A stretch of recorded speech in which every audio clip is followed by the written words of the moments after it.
horoscopes, fortune tellers, um, maybe numerology. These are all things that people tend to look at. There's a famous pastor, Pastor Troy Brewer, down in Texas, and he talks about how the numbers have meanings and how they have biblical meanings. Like the number 7 is the number of completion, and the number 2 is the number of a faithful witness, and all these different numbers. 8 is the number of new beginnings. I think he said 23 was the number of death. 25 is the number of grace upon grace, like forgiveness. So yeah, he'll probably be saying that 2025 is the year of forgiveness for the United States of America or something like that. There is truth. There is truth that numbers have meanings. But when we go and we start looking at the numbers and we start looking at horoscopes, there is truth that the stars and the moon and the sun are there for times and seasons, and God is speaking to mankind through those events like the blood moon and a solar eclipse. These are biblical things that God uses to speak to a nation or to a people or to Israel. There is some truth in that, but the actual idea of looking at horoscopes and reading the stars in the sky for your fortune is actually told to us by God in scriptures. Hey, don't be doing that. Don't be looking at horoscopes and looking for your answers in the heavens and in the stars. Don't be looking for your answers in numbers. Don't be looking for your answers in anything other than me. That's what God is saying to his people all throughout the Old Testament. This is day 121, the journey to the Psalms. We're in Psalms 131, and we have 21 more Psalms to go because we have not done Psalms 119 yet. We will do that at the very end because I want to do something special with that one. But Psalms 131, it says, "O Lord, my heart is not lifted up. My eyes are not raised too high. I do not occupy myself with things too great or too marvelous for me, but I have calmed and quieted my spirit, like a weaned child with his mother. Like a weaned child is my soul within me.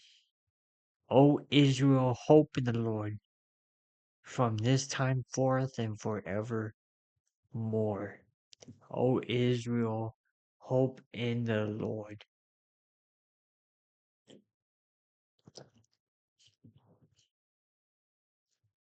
How do you hope in the Lord in the midst of, being on the verge of World War III? How do you hope in the Lord when you're in Ukraine and there's bombs flying all over the place and soldiers in Ukraine and in Russia are both being killed over stupid decisions, quite literally just stupid decisions that the world leaders make, all because they want some real estate? How do you go into that situation or live in that kind of situation and hope in the Lord? That's a difficult thing to do. But the Bible tells us that we need to come to God, calm and quiet my soul. It says, "I have calmed and quiet my soul. It talks about a weaned child with his mother. If you don't know what that means, when a little child is still like a toddler, an infant, is relying on his mother to survive. It says, like a weaned child with his mother. Like a weaned child is my soul within me. We should be relying on God to survive.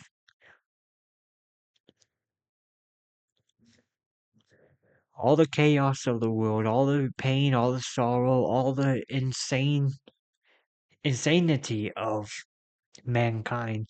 Whether you're in the middle of a war zone right now or you're in the freest nation on earth, and quite literally, I don't even know if that's the United States or another country, because even the United States has kind of just taken a shift, and the founding fathers of this nation are just turning in their graves right now. But no matter what your situation is, maybe you're in China, maybe somehow you're watching this from China. I doubt it, but maybe you are. I want you to calm and quiet your soul. Put your trust in God. Put your reliance on Him. Trust in Him.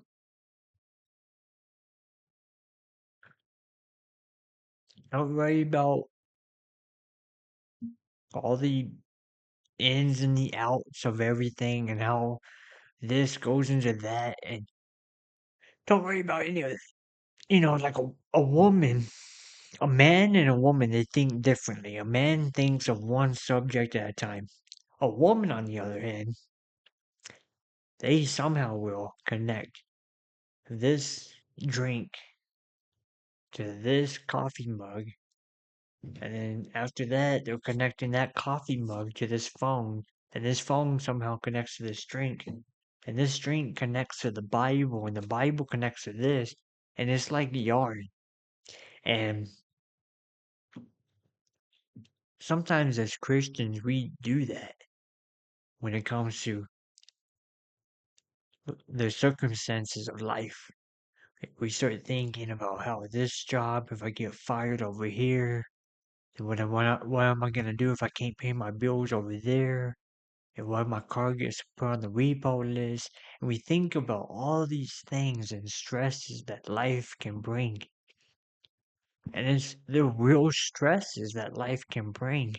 You lose your job and then your car is on the repo list and your rent is due, but you don't got money and it just becomes a snowball effect. And we need to just turn back to God at the end of the day and trust in Him, not just for 5 minutes, but forever. And with that being said, that is day 121, Psalms 131. I wanted to do 132, but I'm trying to keep these videos below 10 minutes for TikTok. So, God bless you and have a great day.